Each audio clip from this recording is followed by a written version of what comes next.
The Great Second Advent Movement by J.N. Loughborough, Chapter 23. Health Institutions. Beloved, I wish above all things that thou mayest prosper and be in health, even as thy soul prospereth. 3 John, verse 2. On Sabbath, June 6, 1863, Elder White and his wife attended a tent meeting held by Elders Cornell and Lawrence in Otsego, Michigan. Mrs. White was there, given a vision which opened before her the subject of health reform. From that time, articles on health and healthful living were published in the Review, and she began to write what had been revealed to her on health. Some of this appeared in Testimony number 11 and in a work entitled How to Live. The subject of healthful living and its proper relations to physical, mental, and spiritual development was brought prominently before the people. In the Review of October 25, 1864, Elder J. N. Andrews made the following important suggestions on the subject. J. N. Andrews on healthful living. Quote, to leave off every injurious article of food, and to lead lives of temperance under the influence of good instruction and of conscience toward God are among the things most essential to good health. Our bodies are the temples of the Holy Spirit, that we may truly glorify Him in our bodies as in our spirits. How requisite that we possess in full vigor all the powers of our physical being. Thank God that this subject is now being especially set before our people. Health and strength are among the things most valuable to us, and of greatest consequence to those who shall witness the grand events of the time of trouble. Close quote. The subject of Bible hygiene and Christian temperance was advocated not only through the columns of the Review, but by our ministers.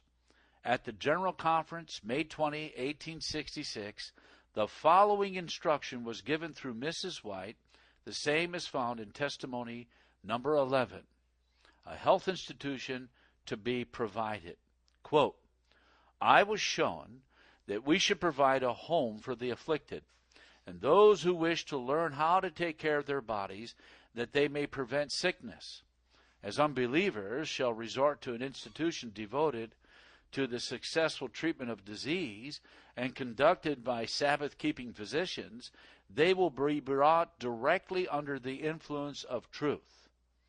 By becoming acquainted with our people and our real faith, their prejudice will be overcome, and they will be favorably impressed. By thus being placed under the influence of truth, some will not only attain a relief from bodily infirmities, but will find healing balm for their sin-sick souls. Prediction of results. As the health of invalids improves under judicious treatment, and they begin to enjoy life, they have confidence in those who have been instrumental in their restoration to health. Their hearts are filled with gratitude, and the good seed of truth will the more readily find a lodgment there, and in some cases will be nourished, spring up, and bear fruit to the glory of God. One such precious soul saved will be worth more than all the means needed to establish such an institution.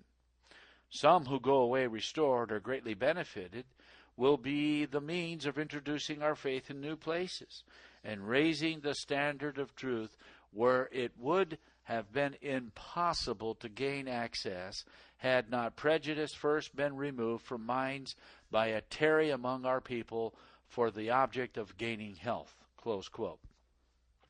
It was decided by unanimous vote of our people assembled that as soon as practical a health institution should be opened in or near Battle Creek, and that it should be under the medical management of Dr. H.S. Lay, who had, in addition to his formal medical education, spent over a year at an Eastern water cure to learn the hydropathic methods of treating disease. Site for a sanitarium purchased.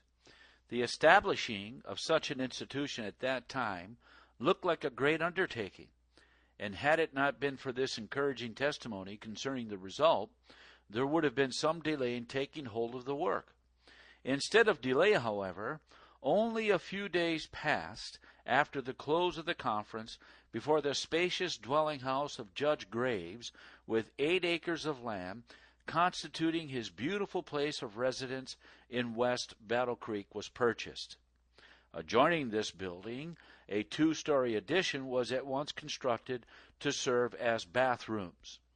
In these buildings, the Health Reform Institute was opened. In the review of June 19, 1866, the first general call for stock in the institution was made. In the same number of the paper, a statement was made that stock had already been subscribed by the churches of Battle Creek, Michigan, and Alcock, New York, to the amount of $2,625, or 105 shares at $25 each. As there was no law in the state of Michigan under which a corporation for managing health institutions could be formed, the property was held in trust for a time until an incorporation could be effected. A health journal started. The 1st of August, there was also begun by the managers the publication of a monthly health journal, 16 pages with cover, in magazine form. This was called the Health Reformer. This journal is still continued under the name Good Health and is now the leading health magazine of the world. This journal not only treated on health and temperance principles, but was also a means of advertising the health institution, which was formally opened for patients and boarders on the 5th of September, 1866. So here was the institution, purchased, equipped, and in running order less than 4 months from the time the subject was first mentioned to our people, and the sum of $11,000 was subscribed to stock, a large proportion of which was already paid. A medical corporation organized. During the winter of 1866-67, a law was passed by the Michigan legislature under which a corporation for managing the health institution could be formed. May 17, 1867, this step was taken, bylaws were adopted, and the real estate and other property passed over to duly elected trustees. The whole amount of stock subscribed to that date was $26,100, of which $18,264.87 was paid. The institution had a competent corps of physicians and helpers, and the buildings were nearly full of patients, several of whom had already embraced our faith, having learned of us as a people and of the truth after coming to the institution. Healthful dress. In all ages and in all countries, the natural heart is susceptible to the influence of the world, with its pride of life, its follies and fashions. The year 1863 in our own land, when the health and dress question was shown to Mrs. White, was not an exception, as will be seen by the infatuation of the ladies in following the prevailing fashion of wearing hoops, the dimensions of which made many of them look as if walking in an inverted balloon. About the same time, 2 other extremes in dress were introduced which excited much discussion. A brief notice of these will, perhaps, prepare the reader to better understand a testimony given by Mrs. White on the subject of dress, found in Testimony for the Church, number 10. Extremes in dress condemned. The first extreme was that of wearing dresses made with a trail, or train, from 10 inches to half a yard or more in length, according to the fancy of the wearer. These were often left to drag upon the ground, and were denominated by the gentlemen as street sweepers. The second extreme was exactly the opposite, and was in a style as nearly like that worn by the men as possible. This fashion was adopted by those following in the wake of Miss Bloomer, and hence was called the Bloomer dress. Finally, the name was changed to the American costume. Conventions were held from place to place by the advocates of this costume, and many of our sisters were in favor of adopting it. Some did wear it. A testimony on the dress question. Concerning what was shown Mrs. White on the dress question, I will quote a few paragraphs from testimony number 11. Quote, God's loyal people are the light of the world and the salt of the earth, and they should ever remember their influence is of value. Were they to exchange the extreme long dress for the extreme short one, they would, to a great extent, destroy their influence. Unbelievers whom it is their duty to benefit and seek to bring to the Lamb of God would be disgusted. Many improvements can be made in the dress of women in reference to health without making so great a change as to disgust the beholder. The reform dress. Quote, the form should not be compressed in the least with corsets and whalebones. The dress should be perfectly easy, that the lungs and heart may have healthy action. The dress should reach somewhat below the top of the boot, but should be short enough to clear the filth of the sidewalk and street without being raised by the hand. A still shorter dress than this would be proper, convenient, and healthful for women when doing their housework, and especially for those who are obliged to perform more or less out-of-door labor. The body to be evenly clothed. Whatever may be the length of the dress, their limbs should be clothed as thoroughly as are the men's. This may be done by wearing lined pants gathered into a band and fastened about the ankle, or made full and tapering at the bottom, and these should come down long enough to meet the shoe. The limbs and ankles thus clothed are protected against a current of air. If the feet and limbs are kept comfortable with warm clothing, the circulation will be equalized, and the blood will remain pure and healthy because it is not chilled or hindered in its natural passage through the system. Close quote. The length of this dress was presented as a commendable medium between the dress with a trail and the American costume. It was not said that anyone must put it on, but that they must not take a course to cut off their influence and discuss those they should help. It was not said that they must clothe their ankles in the manner here described, but that it might be done in that way. If the same object is accomplished in some other manner, as with long undersuits and knitted leggings, it would be in perfect harmony with that testimony. 5 points essential to healthful dress. It will be noticed that in the style of dress recommended, there are 5 points essential to healthful clothing. Number 1, discarding corsets and all compression of the waist. Number 2, dispensing with all bands on arms or limbs that would hinder the free circulation of the blood. Number 3, clothing all parts of the body equally, especially the feet and ankles. Number 4, suspending the skirts from the shoulders and in no case allowing them to hang upon the hips with bands. And number 5, the length of the dress. The first 4 points are now advocated by every intelligent physician, and as to the 5th, the trail and the extreme short dress are now both discarded. Mrs. Janice Miller on dress.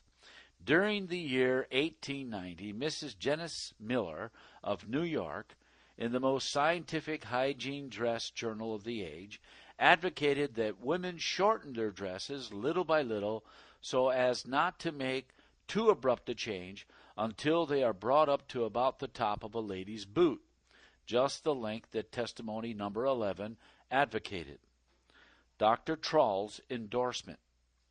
In 1868, it was arranged for Dr. R.T. Troll of the Hydrotherapeutic College of Florence Heights, New Jersey, to give a week's course of lectures before our ministers in Battle Creek, Michigan, the last of May.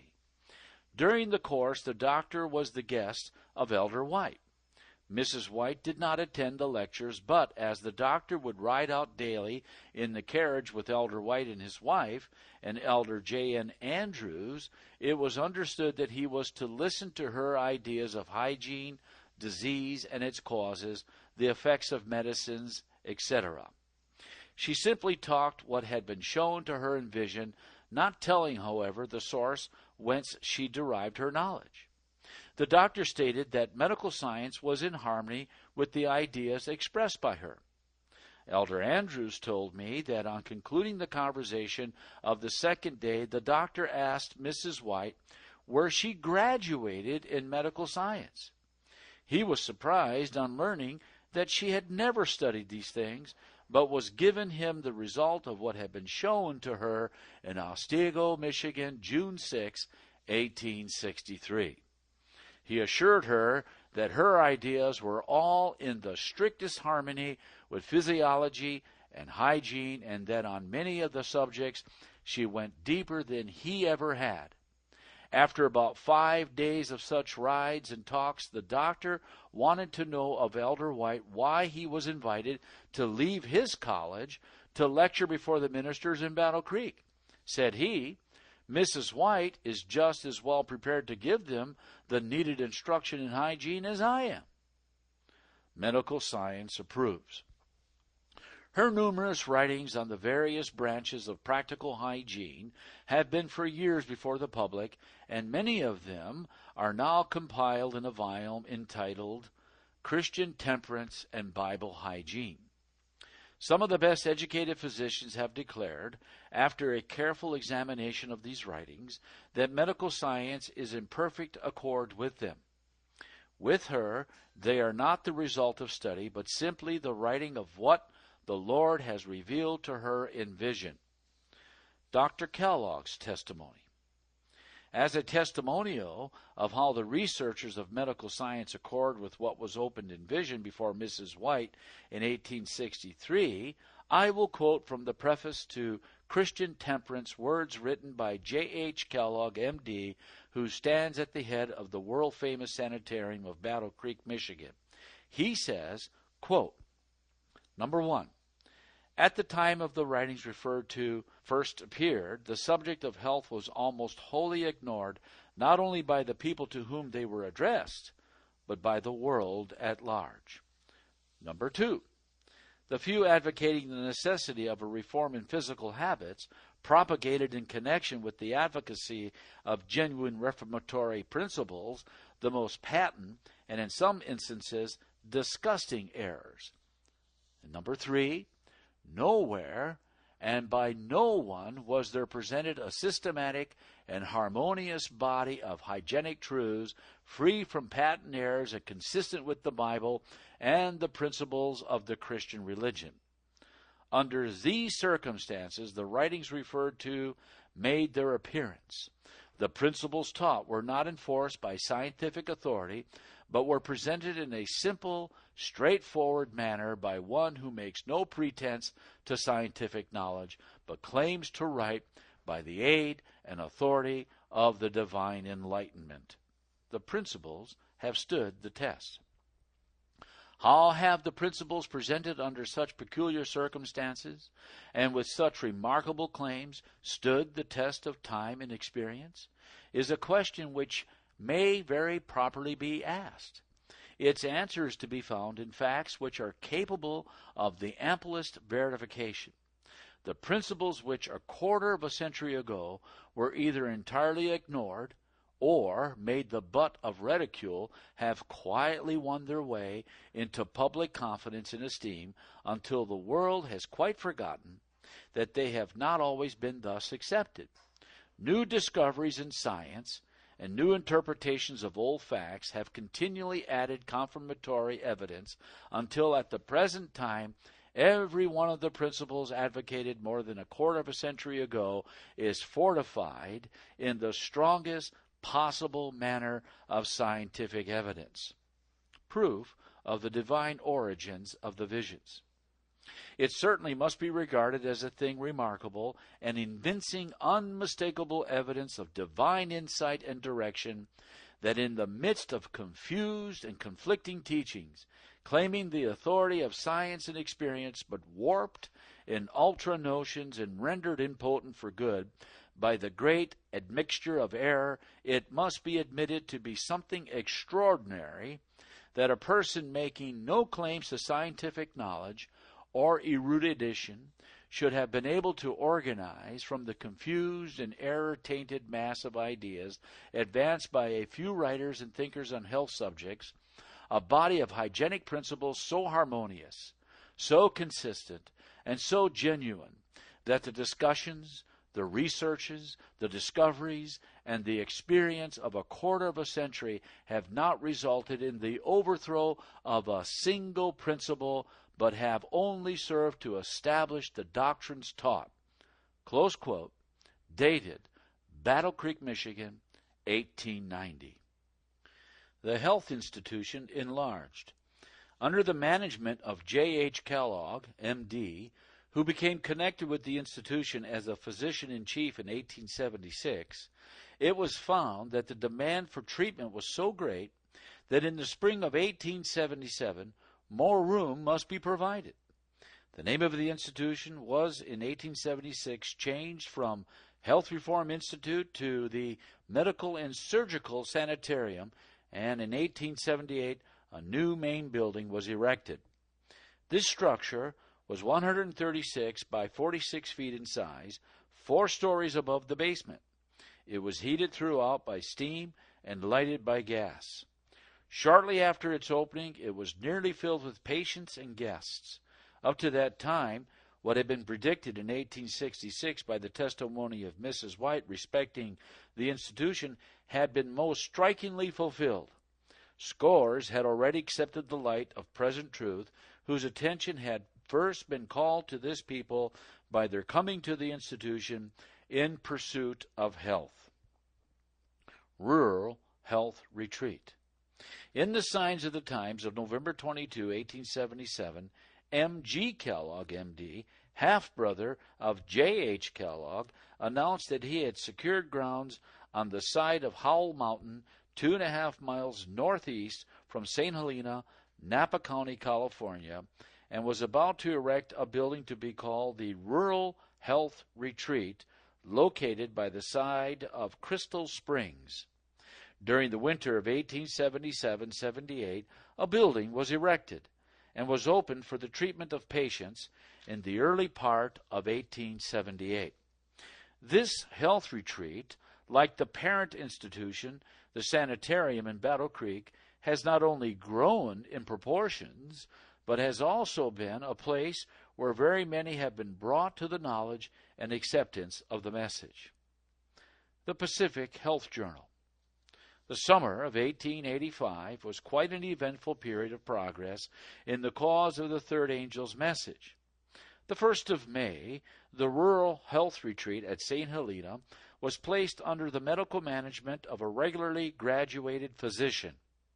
In the month of June was begun the bi-monthly issue of the Pacific Health Journal and Temperance Advocate, a 24-page magazine under the editorial supervision of Elder J.H. Wagner.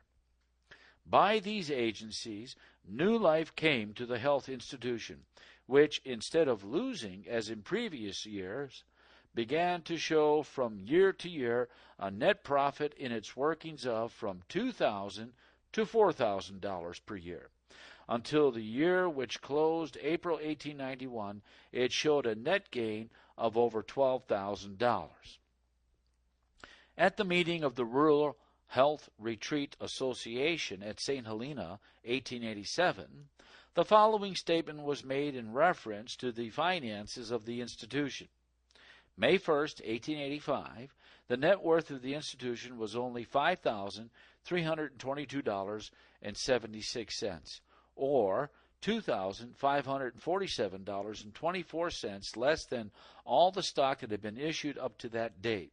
In other words, the institution had consumed all of its earnings and $2,547.24 of its capital stock.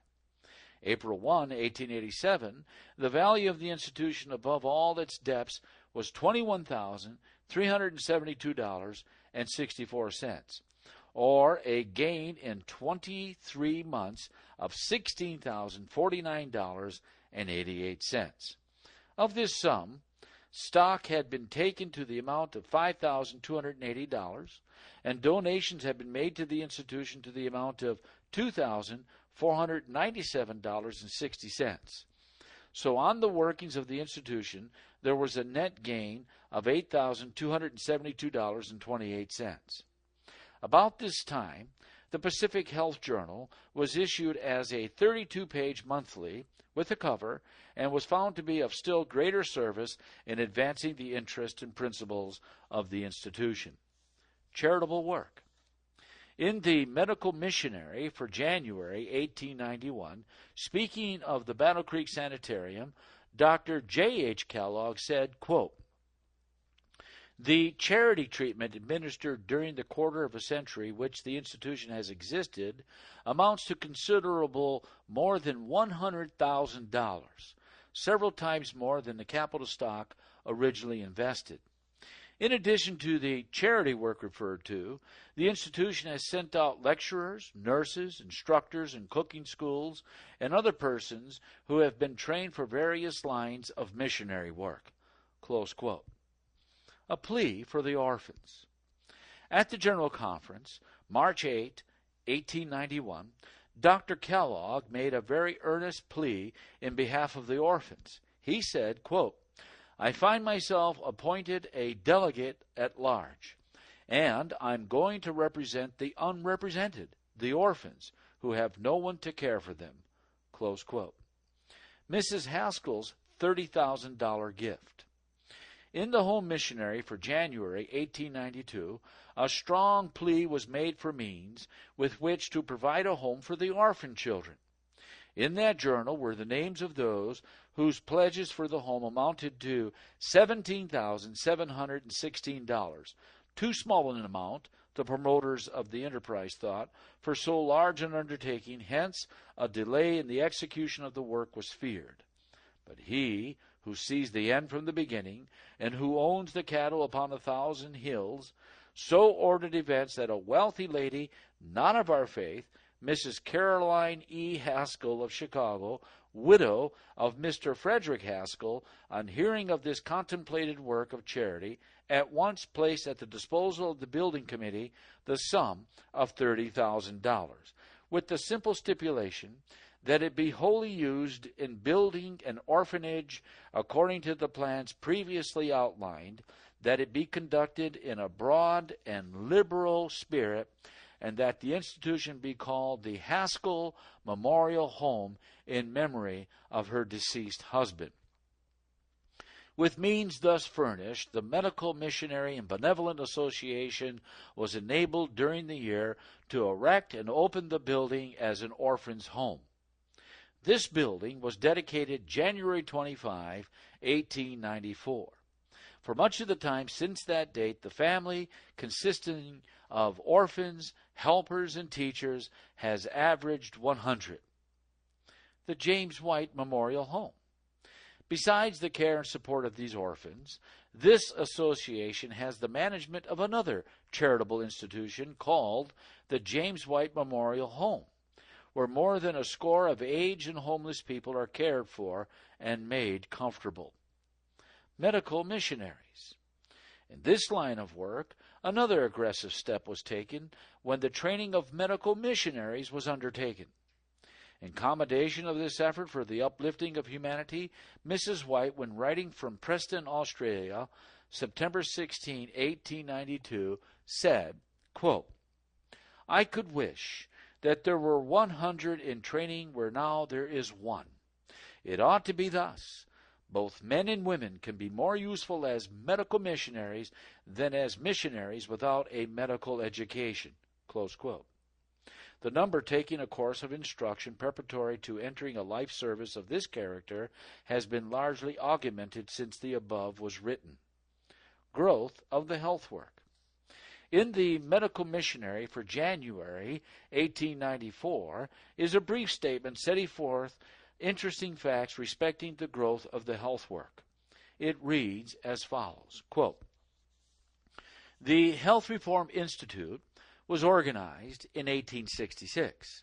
A modest frame house was purchased, a private residence in a pleasant and healthful location on the higher grounds of Battle Creek, one of the growing cities of Michigan, 2 doctors, 2 bath attendants, 1 nurse untrained, 3 or 4 helpers, 1 patient, and any amount of inconveniences, and a great deal of faith in the future of the institution and the principles on which it was founded. This was the beginning of the present enterprise. It was known as the Health Reform Institute. On the side of the original cottage, there now stands a building 312 feet long and 100 feet deep, 6 stories high, which accommodates 300 guests, furnished with every appliance that modern science can suggest for the care and restoration of the sick. 10 physicians, most of whom are specialists in their respective lines, constitute the medical faculty. Nurses and other helpers form a family of more than 300, and the patronage of the institution represents every state in the Union and many guests from other lands.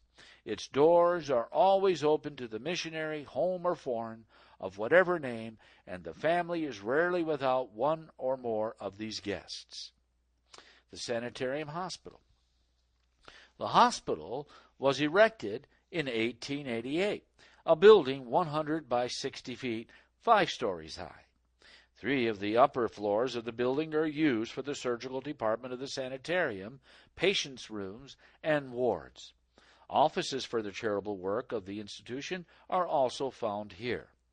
20 cottages, several of which are heated by steam and lighted like the main building with electricity, cluster about it and are filled with either patients or students. A school for the training of medical missionary nurses was organized July 1st, 1884. During the first 6 months, 35 students were enrolled. Close quote. Prediction of workers going forth. In speaking of the health institution located at St. Helena, California, Mrs. White, in a communication written from Tramelin, Switzerland, February 6, 1887, says, quote, "God has said that if men connected with this institution would walk humbly and obediently, doing the will of God, it would live and prosper, and from it would be sent forth missionaries to bless others with the light God has given. These will, in the spirit of Jesus, demolish idols in high places. They will unveil superstition and plant truth and purity and holiness where now are cherished only error, self-indulgence, intemperance, and iniquity." Close quote. We quote these words as they apply with equal force to other institutions. Success in health work promised. In a special testimony given to the church in 1891, we read, quote, "God's blessing will rest upon every effort made to awaken an interest in health reform, for it is needed everywhere. There must be a revival in regard to this matter, for God purposes to accomplish much through this agency." Close quote. The American Medical Missionary College.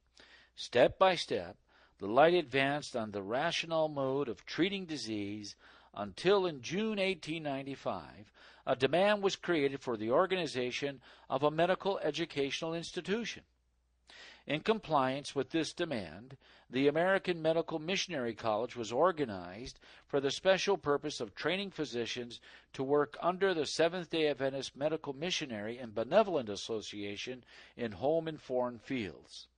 The inauguration exercises were held in Battle Creek September 30, 1895, and the college was opened the following day, October 1st, with a class of 40 students.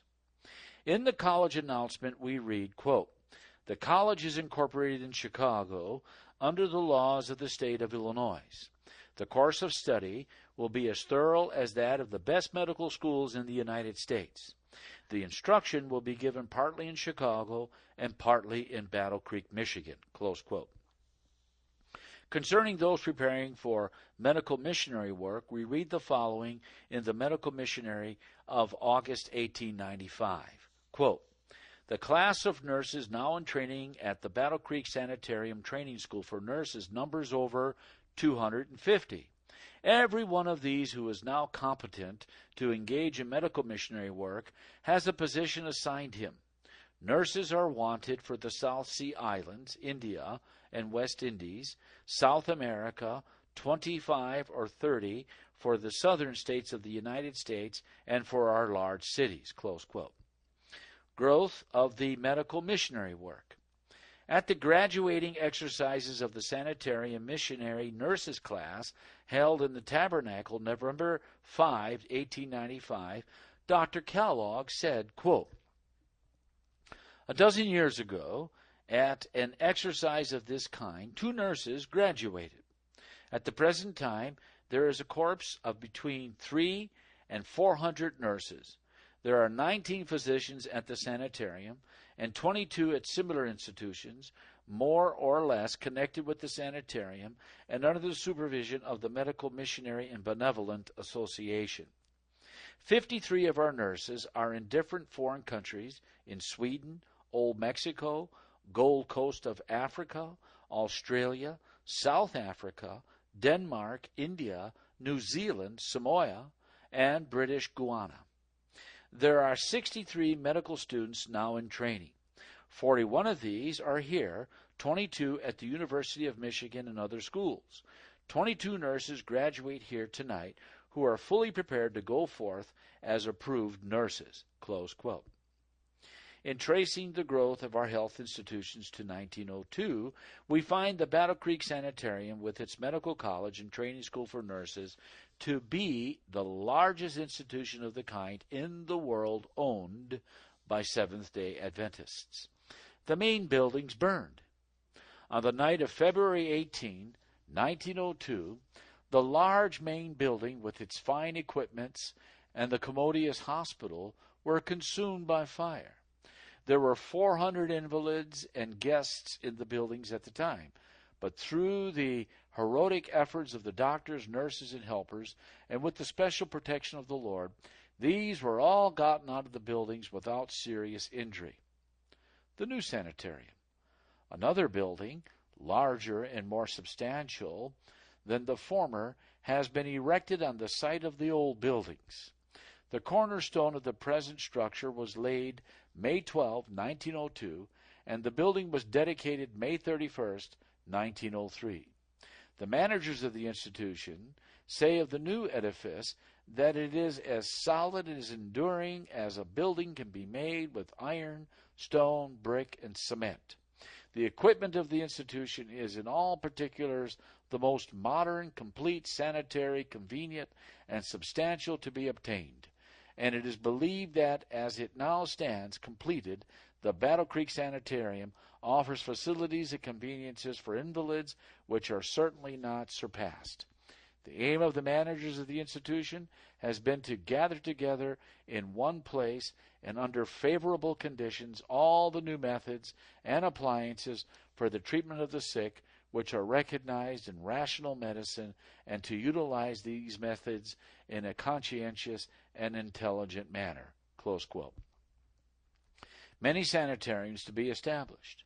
The light communicated to this people is that the Lord would have many sanitariums, moderate in size, distributed all over the world, rather than to have a few mammoth institutions.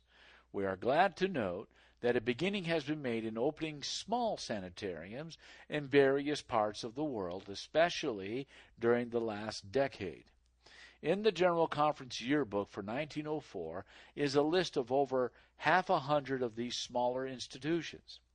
List of sanitariums. While it might be a matter of interest to relate the circumstances which have led to the establishment of these, we must, in our limited space, content ourselves with a list of the countries where they are located and the number in each country. We find in the United States 35, Great Britain 3, Germany 1, Switzerland 1, Denmark 1, Norway 1, Sweden 1. South Africa, 1, Australia, 2, New Zealand, 1, Island of Samoa, 1, Old Mexico, 1, India, 1, Japan, 1. List of treatment rooms. Besides these sanitariums, there are 22 treatment rooms, 17 of which are in the United States, 1 in Jaffa, 1 in Jerusalem, Palestine, 1 in Guadalajara, Old Mexico, 1 in Kimberley, South Africa, and 1 in Rockhampton, Australia. In addition to these, there are 26 vegetarian restaurants where people can obtain pure hygienic food and also receive more or less instruction respecting the proper mode of living. These statistics respecting the progress of health reform principles show how the Lord can accomplish a great work through this agency as divinely predicted in 1866. And they also show, as foretold in 1863, how the principles of health reform may act a part in fitting up a people for translation at the coming of the Lord.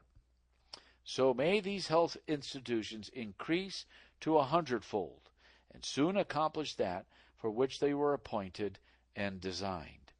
End of chapter 23.